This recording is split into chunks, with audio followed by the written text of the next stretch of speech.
Thank you for choosing Bolt Business to manage the trips for your employees. Now that you have set up your account, let's have a look at what features the business portal has. In the Policies section, you can define how your company employees can use Bolt Business. You can apply different restrictions and assign these to different groups.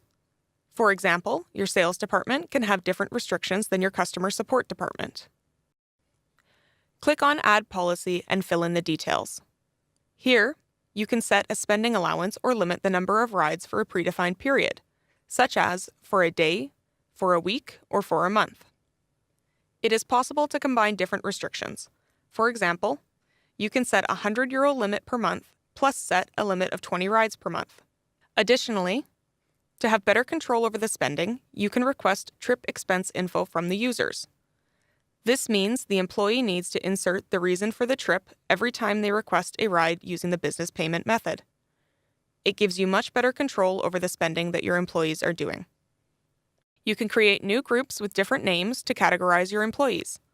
This feature enables you to split people according to different characteristics, for example, either by department or by location. The Freeform ID is optional when adding a group. However, you do have to link a specific policy when creating a group. To activate the business trip option for your employees, you have to add them as users in the People tab. Just click on Add Person and fill the requested fields. The phone number should be entered with an area code without spaces. The user ID is optional. Alternatively, you can use the import option to upload multiple user details at once using a CSV file. Your CSV file should contain users' first and last names, their email, phone number, and groups they belong to. Check out the format example in the import page. When an employee is added in the portal, they can start taking the trip with business payment. In order to do that, they need to change the payment method in their app before requesting a ride. In case they do not yet have the Bolt app, they can download it in the Google Play Store or App Store and create an account. To be able to use the business payment method, their Bolt account number has to match the one entered in the business portal in the People's View.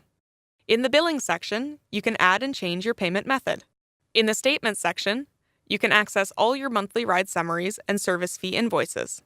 The information for each trip taken with the company's payment method can be accessed in the portal. Click on the View Rides hyperlink in the Statements tab, which will bring you to the rider view.